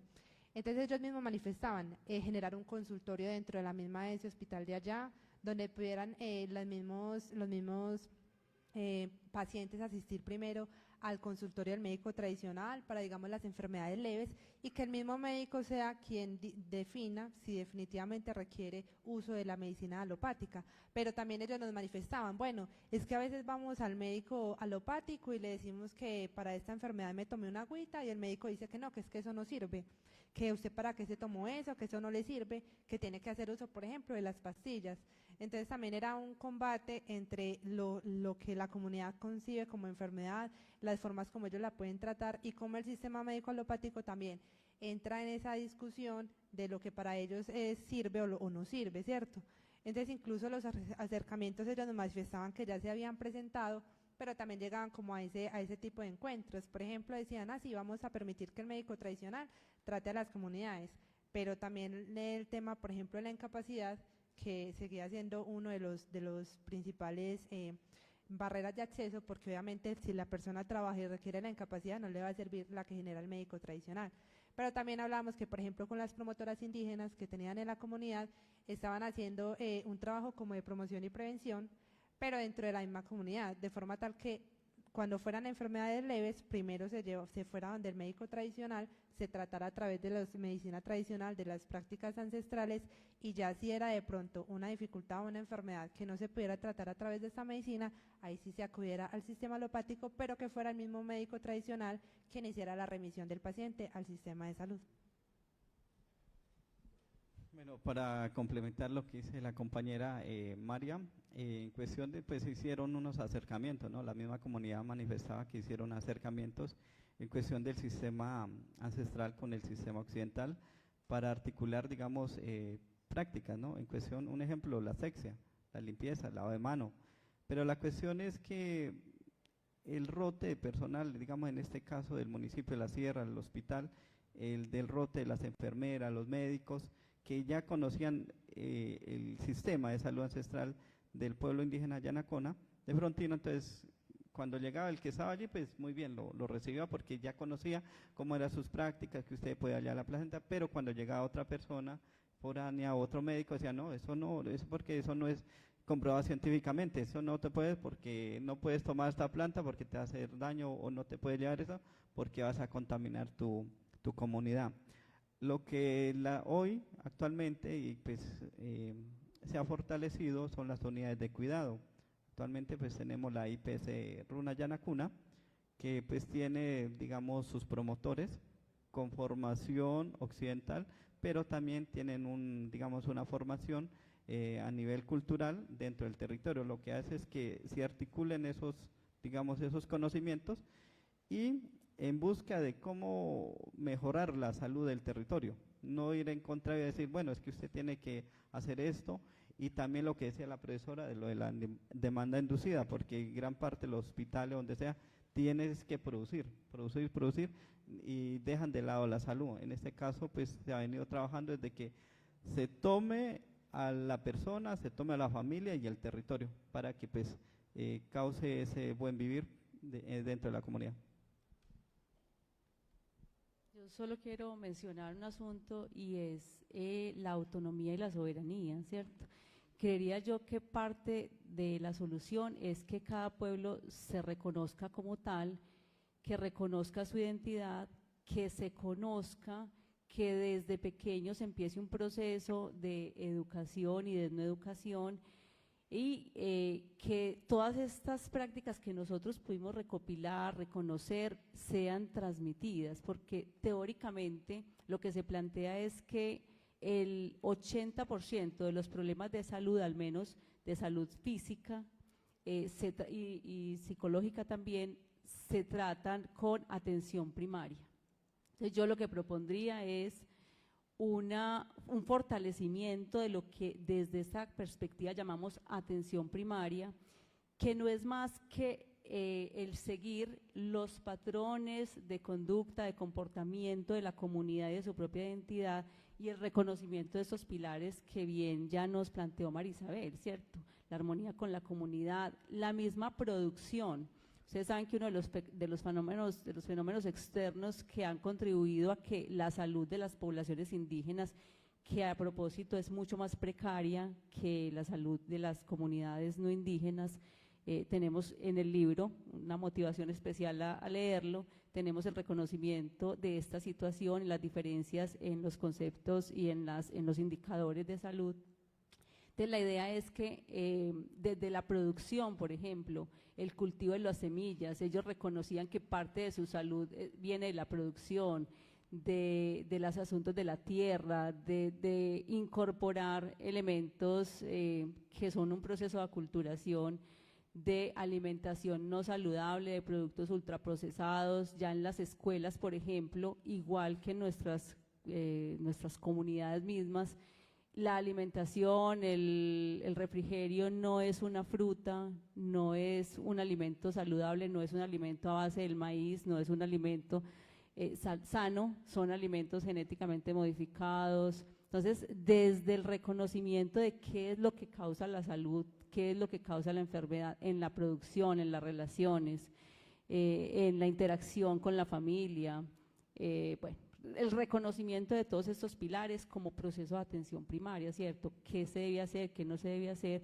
Y poder garantizar además que las comunidades siguen los patrones de conducta dictados por los mayores, ¿cierto? Por ejemplo, el proceso de gestación ya se volvió práctica común que desde acá nosotros tenemos un bebé y 2 o 3 días después ya estamos incluso trabajando. En las comunidades indígenas es los baños, la preservación, reconocer que se está en un proceso de transición, todos esos elementos relacionados con el buen vivir. Entonces yo pensaría que parte de eso se soluciona primero con la atención primaria y segundo mucho diálogo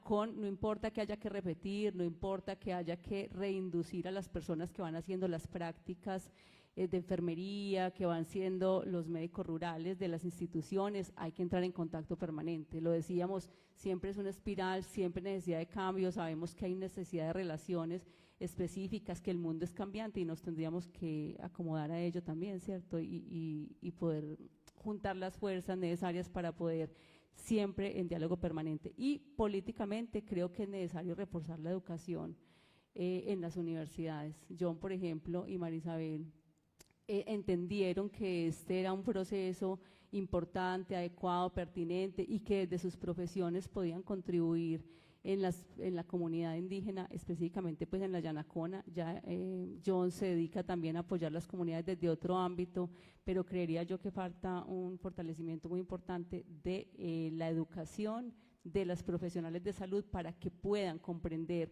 y entender que no vamos a invadir, que vamos a conversar, que vamos a interactuar y aprender mutuamente. Muchas gracias por ayudarnos a mirar de qué manera se pueden conciliar estas perspectivas que nuevamente tradicionalmente se han visto como opuestas, y aquí lo que se está tratando, y creo que lo que queda en el mensaje que ustedes dicen es mirar la manera de complementarlas, ¿cierto? Y cómo se generan esas rutas de atención interculturales, cómo se generan esos procesos de referencia, contrarreferencia, complementariedad. Hay temas de acceso, por ejemplo, que es muy importante rescatar de la medicina ancestral, y es que está ahí en el territorio, está a la mano de todo el mundo, los elementos que se utilizan, no hay que ir a la farmacia y pagar por ellos altas sumas de dinero, está el agua, está el tabaco, está la coca, está el comino, está la albahaca, la ruda, es decir, todos los elementos que están justamente al alcance, y esto pues brinda un primer nivel, que es cuando pensamos en atención primaria, pues es ese primer nivel de atención que difícilmente un sistema de salud alopático pudiera llegar tan cercano a la comunidad, ¿no? Pero después hay otros niveles de complejidad que definitivamente solamente ese sistema, en temas como ortopedia, por ejemplo, lo hemos visto con algunas comunidades indígenas de la Amazonía, que es necesario acudir a ese sistema institucional. Para una cirugía de reemplazo de cadera, por ejemplo, pues es difícil que se encuentre una práctica de medicina ancestral que pueda trabajar eso. La debe haber seguramente, pero es muy difícil accederla. Entonces creo que esto nos deja con un muy buen sabor, ideas de cómo desde la salud pública podemos tejer esas rutas entre los dos caminos. Abrimos entonces ahorita el espacio para las preguntas del público asistente. Quisiera primero iniciar por preguntar si hay alguna pregunta de los quienes nos están acompañando de manera virtual, y si no, entonces abrimos el espacio para quienes están aquí presentes.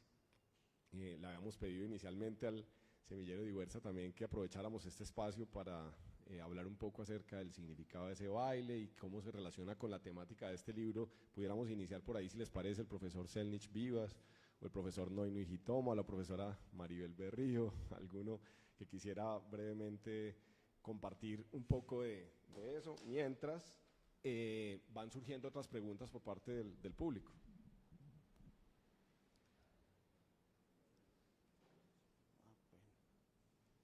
Yo ya tengo mi libro, entonces ya lo compré, entonces les invitamos a adquirir este libro que es un aporte para todas nosotras. Lo que presentamos está asociado a dos formas de sanación, que son el canto y la danza, que también deberían hacer parte de ese sistema primario de atención, porque justamente a través de las artes se armonizan las energías del cuerpo individual y del cuerpo de la familia y del territorio. Pero además el canto estaba señalando que es importante para la salud saber enfriar la palabra, saber enfriar el conocimiento, saber armonizar las energías, los comportamientos, saber endulzar la manera en que se vive con otros, la manera en que se comparte. Y esa invitación apuntaba en el canto también a reconocer el papel que juega el corazón de la madre. Desde el corazón de la madre, de esa gran madre, de ese gran útero, es que vamos endulzando y armonizando las presencias y las convivencias en los territorios.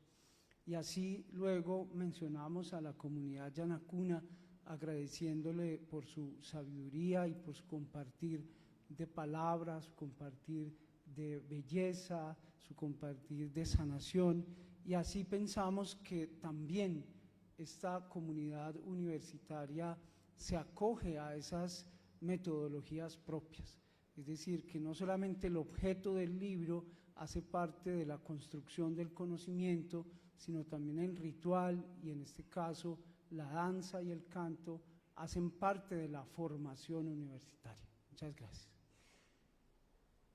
Muchas gracias, profesor Selnich Vivas, profesor de la Facultad de Comunicaciones y Filología de la Universidad de Antioquia. Abrimos el espacio entonces, si hay alguna otra pregunta por parte de alguna de las personas que nos acompaña aquí presencial, en el aula múltiple de la Facultad Nacional de Salud Pública, o también quienes nos acompañan de manera virtual, para que por favor la formulen, bien sea en el chat o si tenemos disponibilidad de sonido, pues obviamente también por ese medio. Adelante, Rafael.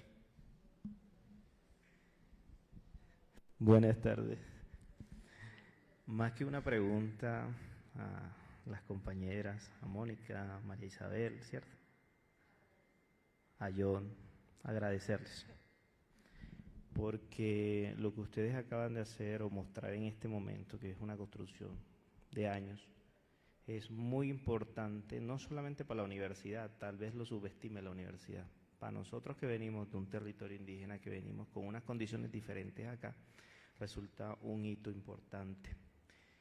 Resulta que desde el Cabildo Universitario, muchos de nosotros, de los que estamos acá, hemos acompañado a muchos compañeros indígenas y muchas compañeras indígenas para que reingresen a la universidad después de haber sido expulsadas por una universidad que tiene una normativa que dice que las causales de salud que implican el reingreso a la universidad tienen que ser comprobadas por un médico occidental. Dianita lo sabe, Dianita nos ha acompañado, Willy también, compañera Sol. Hemos hecho esos acompañamientos históricamente. Personalmente yo me movió mucho por el derecho propio y ahí ha sido una posibilidad para ingresar a los estudiantes. Tiene que ser con el derecho propio y no por una causal de salud, porque no se reconoce la medicina ancestral dentro de esas causales que son expulsión de la universidad. ¿Y por qué se expulsa? Porque el compañero o compañera que no tiene acceso a la medicina, que no tiene un acompañamiento emocional, es decir, esas dimensiones que ustedes ponen ahí, compañeros, cuando se ve afectada el estudio. Tenemos ejemplos de compañeros de la sierra que por falta del ayu han tenido que abandonar, compañeras que por falta del yagé han tenido que abandonar, compañeros que por falta del tabaco, del mambe o de alguna otra medicina de nuestro territorio nos ha tocado. Y algunos tenemos el cuero curtido para algunas cosas, pero no para todo. Esto es un gran logro. Ojalá la universidad no lo subestimen, y aquí hay muchos académicos que han trabajado con nosotros, son más tesos que nosotros en temas académicos. Esto hay que ponerlo a sonar en la universidad.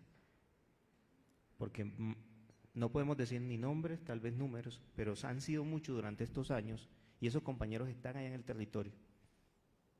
Y hemos hecho los seguimientos, ya están mejor emocionalmente, para algunos se fueron a trabajar mejor con la coca, ilícita lastimosamente o hacer otra cosa y dejaron sus estudios, porque esta universidad no concibió esto que ustedes están haciendo, poner un pilar en la atención en salud, en entenderla ahí. Entonces, bienvenido, agradecerle a John porque desde lo que ha caminado con nosotros en el Cabildo Universitario, pues también ha puesto esa conciencia. Ya de aquí en adelante es como la universidad lo materializa, porque nosotros obviamente no nos vamos a dejar expulsar de la universidad por un derecho y por unas legitimaciones que nos da la medicina propia del territorio. Muchas gracias, John, muchas gracias, compañeros.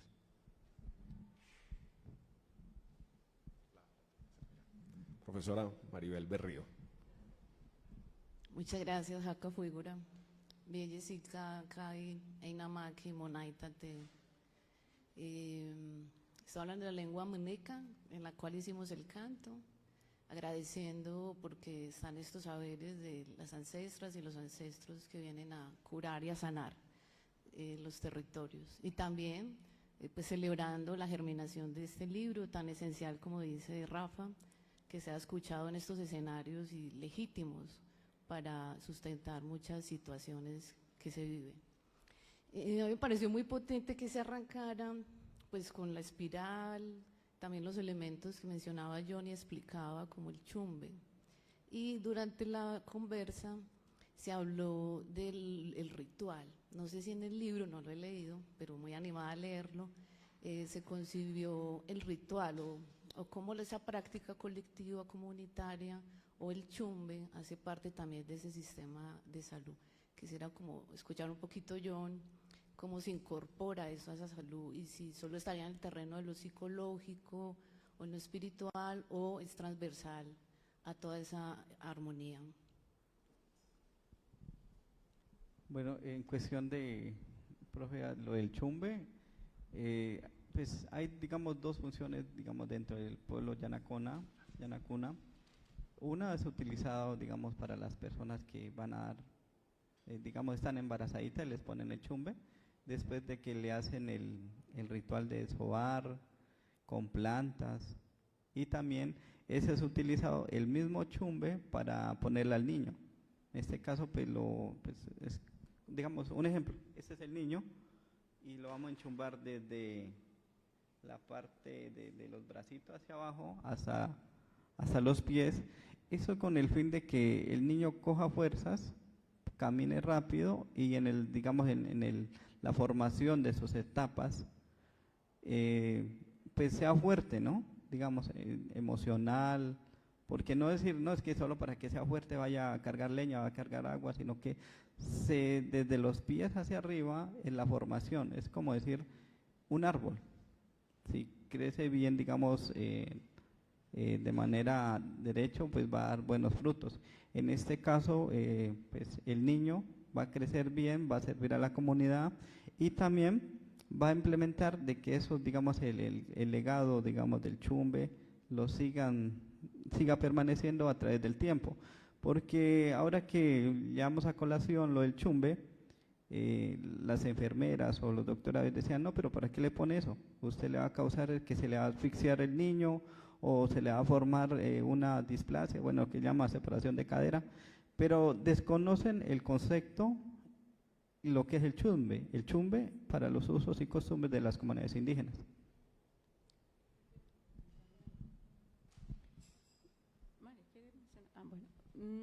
Claro, John vive allá, es partícipe de la comunidad, pero desde lo que nosotros entendimos en el estudio es que todos estos rituales colectivos se hacen con muchos propósitos, ¿cierto? Uno es armonizar la mente, dejar la mente clara, dejar la palabra clave, la palabra clara, y se utiliza cuando se van a hacer encuentros, por ejemplo, ¿cierto? Para que haya respeto, armonía, para que las personas digan lo que tengan que decir con sabiduría y se pueda llegar a un buen término la reunión y el objetivo de la reunión, ¿cierto? Entonces aclarar la mente es uno de ellos, pero también para evitar o curar las desarmonías colectivas que también suceden, ya sea porque hay desequilibrios o violaciones a las normas internas de convivencia o incluso fenómenos externos, ¿cierto?, de espíritus que mandan otras personas en otras comunidades, etcétera, y que vienen afectando a la comunidad de distintas maneras. Por ejemplo, se puede manifestar en la economía de la comunidad, se puede manifestar en las peleas, en las riñas de la comunidad, ¿cierto? Entonces, todos estos rituales colectivos son de armonización, de claridad mental, de respeto de la palabra, de armonización en general y con beneficios individuales o colectivos y también con cosas muy puntuales, ¿cierto? No sé, se va a hacer una convención de médicos ancestrales que es común también allá en esta comunidad, o hay un fenómeno que está sucediendo que requiere atención, ejemplo, 2, 3 o algunas personas de la comunidad están haciendo uso o mal uso de drogas, por ejemplo, ¿cierto? O sea, hay un fenómeno que necesitan tratar y como la concepción de salud tiene que ver precisamente con esa desarmonía, con esa violación de las normas, de los compromisos que tenemos con la comunidad, estos rituales colectivos también permiten hacerlo, pero también como rituales de agradecimiento. No solamente los rituales colectivos se producen cuando hay desarmonía, sino también cuando hay un beneficio, un agradecimiento, una celebración al sol, a la luna, a la tierra. No sé si quieres ampliar allí. Sí, en cuestión de los rituales y lo que dice la profe es completamente cierto. También lo de la familia, pues, hay un ritual, digamos, que se hace a mitad de año. En la familia, digamos, se reúne toda la comunidad, trae sus niños, también traen digamos, a exponer el chumbe, las mochilas, sus gorros, sus ruanas, las comidas típicas, sus semillas, alrededor de la tulpa. Entonces, dentro del libro también van a encontrar que la tulpa son, digamos así de manera general, es los caminos, la conexión que se tiene con otros pueblos indígenas. En este caso, pues siempre el médico pues nos explicaba, hay conexión con el pueblo de los Pastos, cuando hay encuentros, digamos, entre mayores, intercambian, es decir, digamos, para el pueblo Yanacona, es decir, la tulpa es esta roca es la madre, este es el padre, estos son los hijos, que tienen que ir articulados. Entonces, con otros médicos decir, nosotros sí compartimos eso, pero nosotros es los caminos, la orientación que dan nuestros mayores, y también dentro de esos encuentros de saberes de los médicos, pues comparten la coca, comparten el mambe, y comparten una serie digamos, de rituales o de insumos que les sirve para, lo que decía la profe, aclarar la mente en cuestión de tomar buenas decisiones en lo que tiene que ver con la organización indígena. Muy bien, pues ahí ya John Hegner hizo una provocación muy interesante a explorar el libro para encontrar más de esta información. Hay realmente información muy interesante, más allá de lo que aquí vimos de manera muy rápida por el formato que tienen normalmente los lanzamientos de los libros, pero quien quiera ahondar, hay información realmente interesante. Solamente para dejarlos provocados, ¿quiénes de ustedes hoy, por ejemplo, han consumido aguacate? Bueno, interesante. En el libro, por ejemplo, se habla del aguacate como una planta que está muy relacionada con los procesos de fertilidad. Ya cómo se utiliza, eso lo saben obviamente los yachas, los médicos tradicionales, pero exploran el libro porque es mucho lo que tenemos nuevamente al acceso nuestro, no tenemos que estar en la comunidad de este tipo de estrategias, que hay mucho que aprender realmente de los saberes ancestrales, así como también obviamente todos tenemos que seguir trabajando por facilitar el acceso tanto a estos sistemas ancestrales como también alopáticos para los pueblos indígenas, ya que pues nuevamente los hemos visto como complementarios. Entonces, habiendo dicho eso, los invitamos a que adquieran el libro. Ahorita al final, ya cerrando este conversatorio, le pediría a Ana Beatriz que por favor le dijera a todos los asistentes, tanto virtuales como presenciales, cómo poder acceder a este libro. Pero quiero antes de eso agradecerles muy especialmente a la profe Mónica, a María Isabel, a John Hegner, al resguardo indígena de Frontino que nos está acompañando, a los miembros de la comunidad, les mandaron muchas saludes, su mamá María Isabel escribió en el chat felicitándola, también pues hubo expresiones más que preguntas realmente de felicitación por el trabajo por parte de quienes nos están acompañando virtualmente, un agradecimiento a Comunicaciones de la Facultad Nacional de Salud Pública que nos ha facilitado todo este espacio y por supuesto también a la editorial de la Universidad de Antioquia, a quienes nuevamente pues les pido, les comparta cuál es la manera de acceder al libro. Muchísimas gracias por este conversatorio. Diana, ¿quiere decir algo antes? Adelante.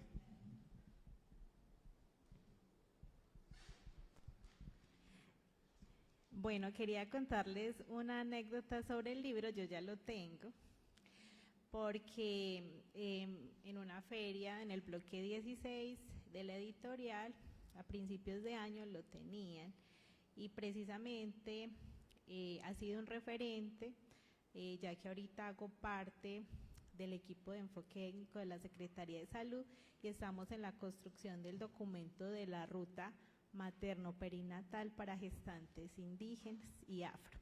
Entonces ha sido también un referente de quién es una partera, y sobre todo me gustó mucho porque sobre todo había un compañero indígena, porque pues también qué mejor desde la voz de los territorios y de las comunidades, porque estamos precisamente acordando con las IPS la entrega de la placenta y del acompañamiento de la partera o sabedora en el momento pues de parto en la ciudad. Entonces quería felicitarlos por este bonito trabajo. Es muy bueno leer a los compañeros y sobre todo los trabajos que vienen de los territorios, entonces les quería compartir eso. Y muchas gracias. Gracias.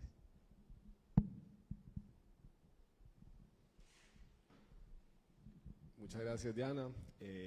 Camila, a ustedes por haber asistido a este espacio, a quienes nos acompañaron virtualmente, y entonces le doy la palabra a Ana Beatriz para que quienes estén interesados en acceder al libro sepan cuáles son las rutas para hacerlo. Muchas gracias. Bueno, yo quiero que primero pues demos el agradecimiento a los autores, Mónica María Lopera, María Isabel Henao, John Egner Anacona y claro a su interlocutor Sergio Cristancho por permitirnos disfrutar de esta conversación. Por favor, un aplauso para ellos.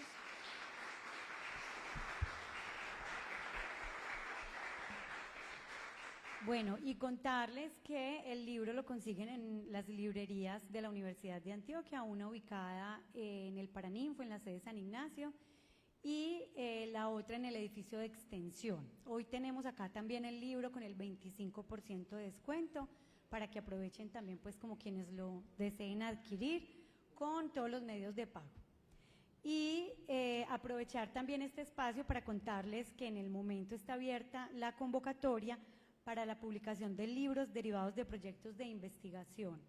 Toda la información la encuentran en el micrositio de la editorial, editorial.ea.edu.co, y está abierta durante este mes de agosto todavía, o sea, inició en julio y está abierta ahorita también durante el mes de agosto para que consulten y participen.